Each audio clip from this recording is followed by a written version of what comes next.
¡Feliz Navidad! ¡Feliz Navidad! ¡Ya estamos aquí! ¡Feliz Navidad! ¿Y esto significa? Si quieres casarte conmigo.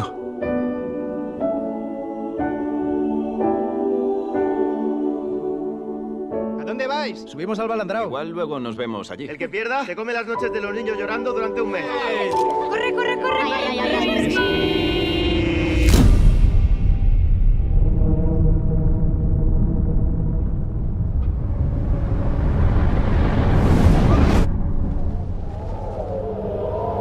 ¿Alguien sabe que estamos aquí? ¿Habéis dicho que íbamos al Balandrao? Cisco, aquí Artur. Hemos encontrado los coches de los esquiadores en la zona del Balandrao. ¿Dónde los han visto por última vez?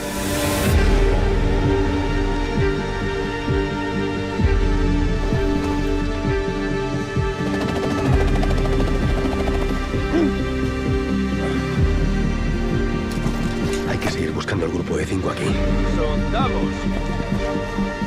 Nosotros no pararemos hasta encontrarlos.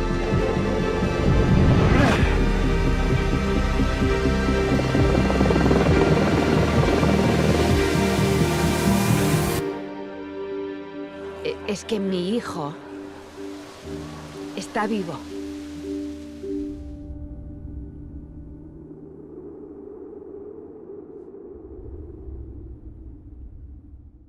Hola amigos y amigas de Mundo BSEO, retomamos el Café Mundo BSEO que llevábamos algún tiempo sin hacerlo y lo vamos a seguir haciendo este 2026 con compositores que traigan mucho más que música y temas interesantes. Acabáis de ver el tráiler de la película que se estrena estos días. Arnau, gracias por estar otra vez en el Café Mundo BSEO por enésima vez. Bueno, yo encantado. Ya sabes que a mí me gusta hablar de la música, así que encantado de estar aquí. Vamos al grano. A ver, la película no es una ficción, pero sí ficciona una realidad. Y por tanto, no, en una película de ficción tú puedes hacer lo que te dé la gana porque nadie te va a reclamar ni te va a llevar a juicio como compositor. Pero en una película real tienes la responsabilidad digamos, de responder ante la gente que está, que está en la historia, que sigue viva, o descendientes o familiares o gente que conoce a los personajes. Tratándose de una película que es una tragedia, donde hay mucho sufrimiento, mucho dolor, ¿cómo abordas como compositor la doble tarea de explicar una historia a la audiencia y de explicar esa misma historia a las víctimas familiares de esa historia? Pues mira, hace poco hice un vídeo explicando el concepto de responsabilidad en la composición de la música. Y en este proyecto yo comentaba que había muchos elementos de responsabilidad. El primero, responsabilidad hacia ti mismo. Quiero hacer las cosas bien, me gusta lo que hago y por tanto no puedo hacer cualquier cosa. Esa es una primera responsabilidad que siempre tienes que tener. Las cosas que haces las haces bien. Segunda responsabilidad, trabajo con un director que conozco desde hace 15 años y que más allá de ser director es un amigo. Entonces a veces también al principio no es fácil, o cuando trabajas con alguien que conoces siempre tienes esa duda, ostras, a ver cómo le puedo decir las cosas. Hay un poco más de responsabilidad en ese sentido porque no es que te estés jugando, pero hay una relación personal muy grande. Además, el director, Fernando Trullols, que se ha tomado esta película con una grandísima responsabilidad, llevaba a todos los sitios donde iba, tanto en el rodaje como luego en la postproducción, unos clics de Famóvil que representaban a cada uno de las personas que fallecieron y a las personas que además tuvieron un papel importante en la búsqueda. Entonces, cuando venía a mi estudio, dedicaba 5 minutos a poner estos clics de Famóvil y era una manera de recordemos que estamos haciendo la película y que tiene que ser un homenaje a esta gente que murió. Y claro, eso al principio te lo tomas un poco, ostras, no lo había visto nunca, pero empiezas a pensar y hay una grandísima sensación de lo tengo que hacer bien, no solo por la película, sino porque hay familias que verán esta película y que tenemos que dar lo mejor y cuidar lo mejor para que cuando lo vean, no sé la reacción que tendrán, pero nosotros la hemos hecho con la esperanza de que les sirva para decir adiós de la mejor manera posible. Supongo que ya lo habrán hecho muchas veces, pero es nuestro homenaje. Y eso luego también implica, vale, ¿cómo voy a utilizar la música? ¿Dónde la voy a utilizar? Y hasta qué punto puedo apretar según qué sentimientos o qué sensaciones, dónde tengo que estar más abajo y sobre todo dónde tengo que ser fiel a lo que la película está contando. Y eso es una grandísima responsabilidad. Claro, hay dos planos, hay varios planos varios niveles en la música. Uno está el plano de la pretendida realidad, es decir, la música está intentando transmitir una verdad, la verdad de, por ejemplo, de unas emociones o la verdad de unas desolaciones que puedan tener algunos de los personajes. Eso es evidente. Por tanto, ahí no hay abstracción, ahí no hay, o sea, si intenta ser honesto con ese enfoque. Luego hay evidentemente una irrealidad, es decir, cuando los pobres chavales estaban en la montaña, pues no tenían música, mientras tenían toda la catástrofe no había música.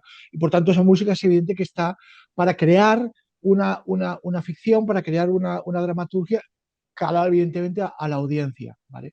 Entonces, esta separación, esta línea roja que diferencia la verdad en el buen sentido, de la mentira, o sea, de la irrealidad, de la ficción, es una línea en la que tú y Fernando os movéis de una manera muy cauta, de principio a fin de la película en realidad, o al menos no de principio a fin, ahora hablaremos básicamente desde el accidente hasta el final de la película, ¿no? ¿Cómo habéis manejado ese equilibrio entre que no se os vaya la música ni por un lado, ni se quede solo en el concepto documental? ¿Vale? Sí. Vale, pues mira, lo que teníamos muy claro es que por cuestiones, unas físicas de sonido, y luego también por una función dramático-narrativa, toda la parte de la tormenta debía ser el sonido de la propia tormenta. Porque en la realidad es así, es un viento que es muy inesperado, que es muy fuerte, levanta la nieve, no te deja ver nada.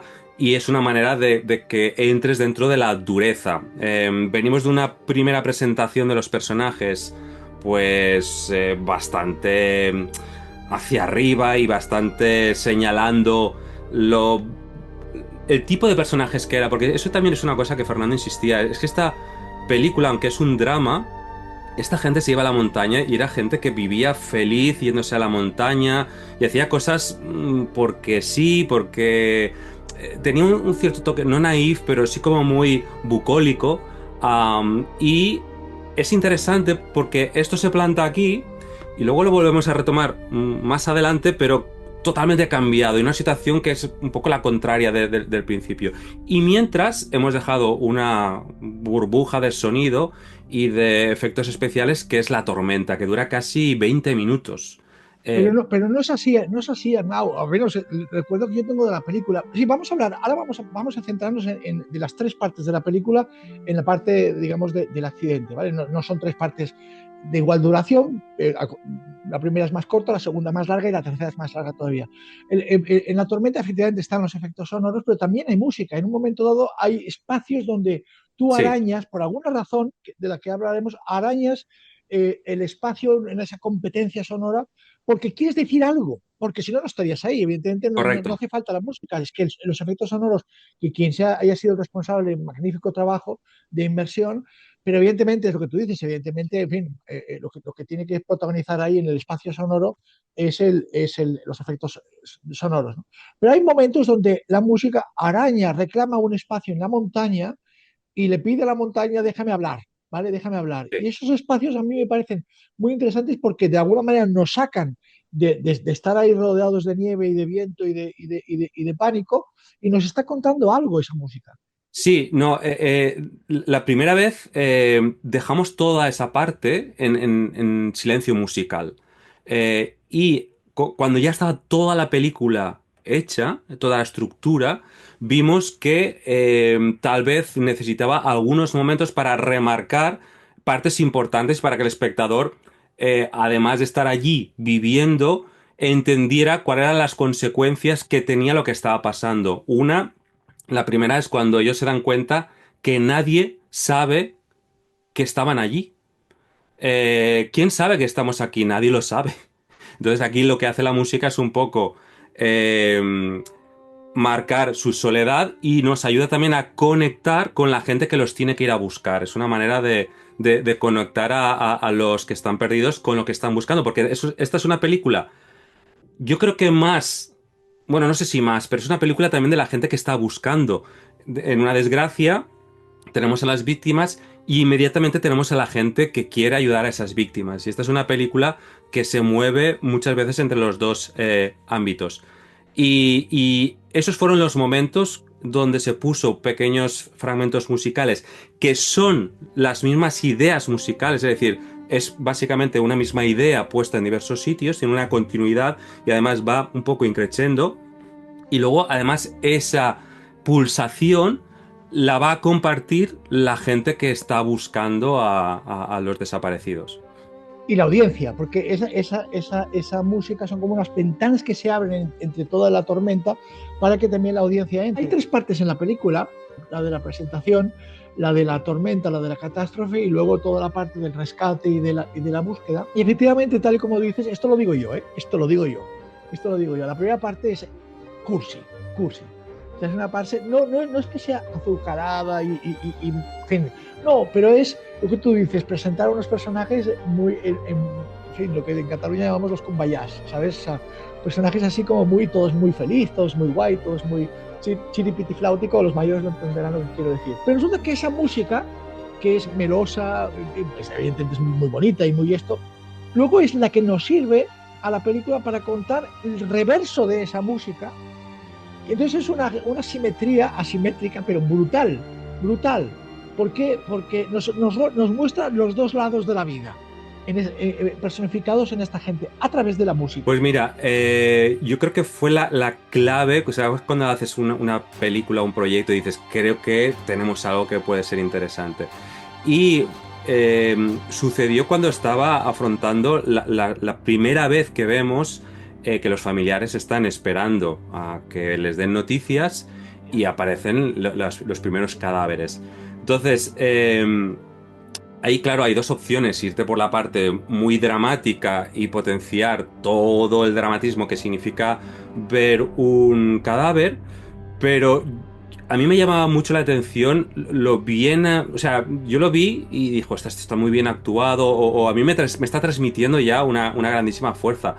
Y hablando con Fernando también, nosotros insistíamos mucho que ya era muy dramático y que posiblemente la música no tenía que estar hablando de lo que estábamos viendo directamente, sino de lo que significa perder a alguien, pero la música te está recordando quién era ese alguien. Es decir, tú estás viendo que ya no está, pero la música no te está diciendo ya no está, sino quién era.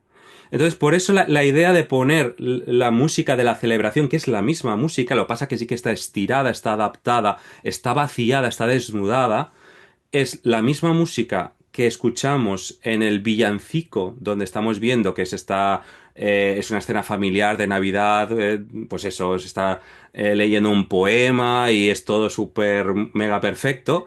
Esa misma música luego la vamos a escuchar aquí. Y lo interesante es ver que más adelante vamos a tener otra vez una visita a ese vestuario donde se recibían las noticias y se va a incrementar partiendo de la misma idea, pero va a ser más oscuro.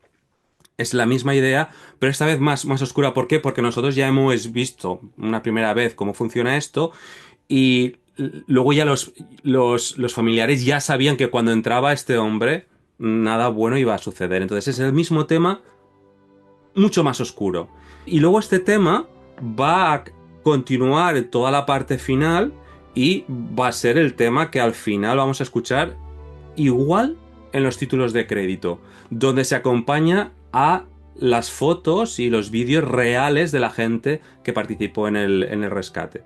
Todo ese exceso de azúcar del principio es por compensación y por contraste, es lo que le da mucho más valor y fuerza al segundo. Por eso creo que es una jugada, una táctica ajedrecística bastante bien pensada, bastante bien, o a lo mejor ha sido espontánea, pero muy bien. Por cierto, has hablado de los muertos. me pareció súper respetuoso que no estuvieseis ahí con la sinfónica cada vez que aparecía un cadáver, diciéndonos cómo teníamos que sentir el esto. Creo que habéis guardado tributo súper respetuoso, en intimidad incluso, respetando la intimidad del cadáver, cuando a medida que iban apareciendo y que no estaba ahí la música para decirnos apareció un cadáver que es, o sea, muy discreto, eso también está muy bien pensado. Sí, eso fue un trabajo que siempre hemos tenido presente. Es un concepto, el de la intimidad, de la cercanía. Yo siempre digo que con la música tú te puedes alejar de lo que está pasando y darle mucha trascendencia, o puedes estar muy cerca de lo que está pasando y sentir que estás con el personaje. Entonces, hay momentos que sí que decidimos que lo que estamos viendo trasciende a aquello y tiene unas consecuencias más grandes conforme te vas acercando al clímax final de la peli. La música se va haciendo más grande, pero hay otros momentos en que estamos con ellos de una manera súper respetuosa, pero hay que estar allí y siempre, pues eso, siendo muy consciente de la dimensión que tú estás aportando, porque el gran problema, al final, yo creo que no son las notas, no son las melodías, es la dimensión que tú le estás dando a la música en un momento determinado. Y si eso no lo controlas, ya puede ser preciosa la música que te vas a cargar lo que estás contando. Totalmente. Hay unas notas, en fin, he visto la película solo una vez y no he escuchado la música fuera de la película, pero unas notas que me recordaban un poquito a Richard Robbins, ¿sabes?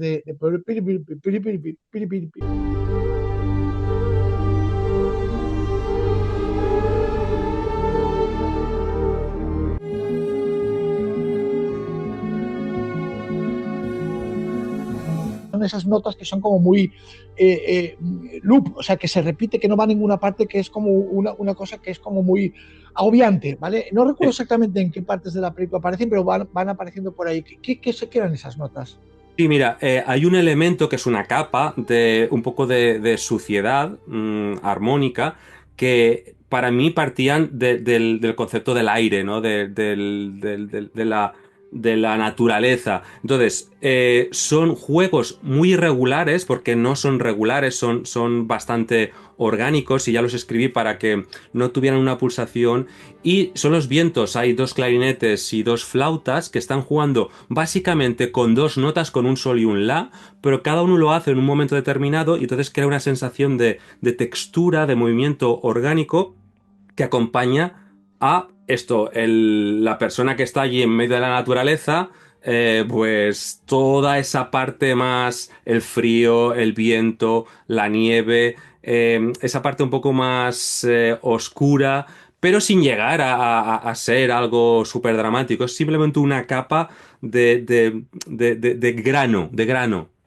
Maravilloso, porque en fin, hacemos sinergias, ¿eh? En Remains of the Day hice un vídeo explicando la maravillosa película y música de Richard Robbins, en una explicación de una vida que no evoluciona, que siempre, el mayordomo que siempre está en la rutina, y cuando la vida avanza, su vida es como el hámster con la rueda.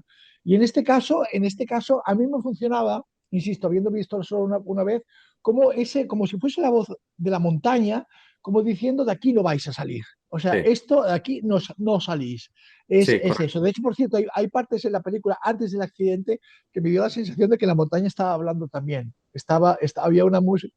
bueno, el inicio, por ejemplo, de la película también dijimos, vale, queremos mostrar la montaña, es una dualidad, ¿no? Es preciosa, es muy bonita, pero al final es muy peligrosa. Entonces, la música del principio, que fue en este caso la primera que hice, básicamente intentaba captar esto, ¿no?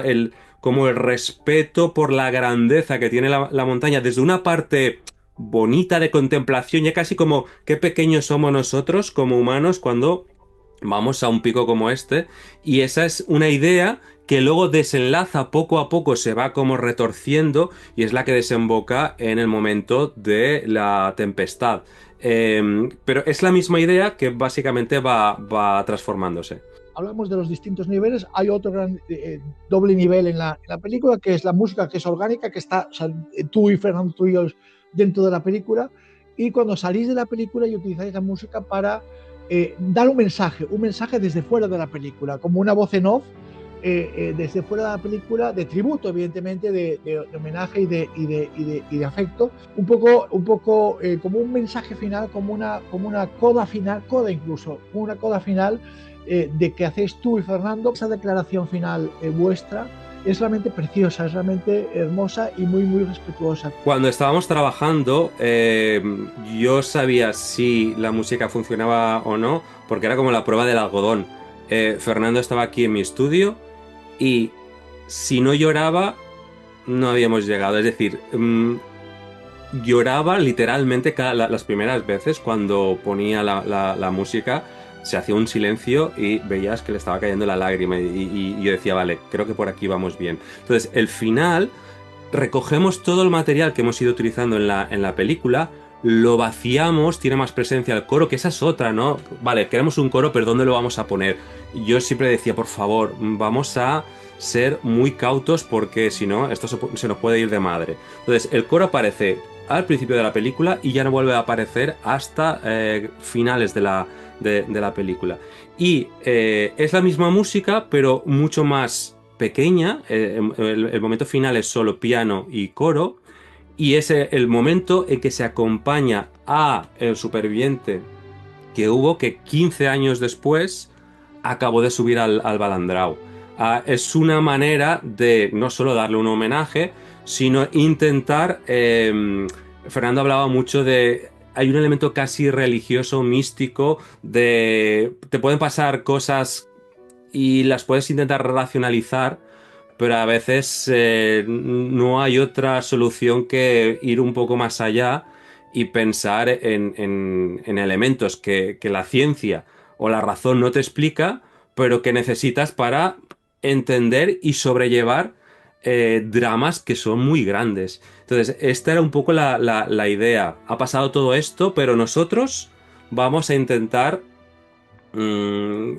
llevarlo de la mejor manera posible. La música es la respuesta a cómo podemos mitigar ese dolor que teníamos. Esa era un poco la idea conceptual y luego, claro, tienes unas imágenes preciosas al final de un escalador subiendo el Balandrau solo, con el viento, con el coro. La verdad es que si has entrado en la película, en ese momento tienes que tener los pelos de punta. Yo entiendo que habrá gente que a lo mejor dice, va, no entro en la película, ya está, pero tú tienes que hacer la música pensando en la gente que va a estar en la película. De hecho, tú vienes a hacer una realidad ficcionada, pero feliz, con un autobús que sube hasta Torre Baró y que puedes ver. Luego, no sé, supongo que lo habrás hecho, luego puedes ver a la gente que vivió eso, los puedes mirar a la cara y decir, mirad lo que hemos hecho con vuestra historia y todos vamos a ser felices y esto porque nos lo hemos pasado muy bien, porque todo es positivo. Claro, aquí es todo lo contrario, aquí estás contando una historia que seguramente, aunque hayan pasado ya 25 años, genera mucho dolor y por tanto no es el mismo tipo, no vais a sacar el cava para celebrar, ¿vale? Entonces creo que eso es una responsabilidad que va mucho más allá de llenar una sala de cine o de hacer 2 horas de entretenimiento. Es un poco lo que ya pasaba en Mediterráneo, que también basada en hechos reales y además un hecho súper dramático. Y lo interesante para mí es cómo conceptualmente creo que está tratado desde el mismo respeto y desde la misma intención, pero musicalmente no tienen nada que ver. Por eso yo insisto mucho que una cosa es la sonoridad, el lenguaje musical, pero que la manera de aplicarlo debería ser la misma. Debes entender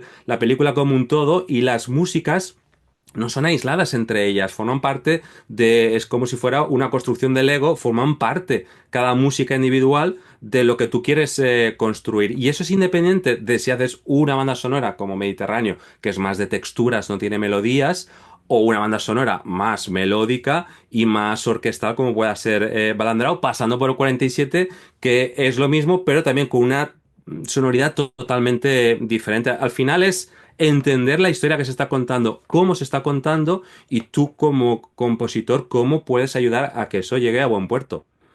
Pues muchas gracias, Arnau. Mucha suerte con la película, a ti, a Fernando y a todo el equipo. Nos vemos en la próxima película, ¿vale? En la próxima película que hagas, que sea interesante y que sea interesante.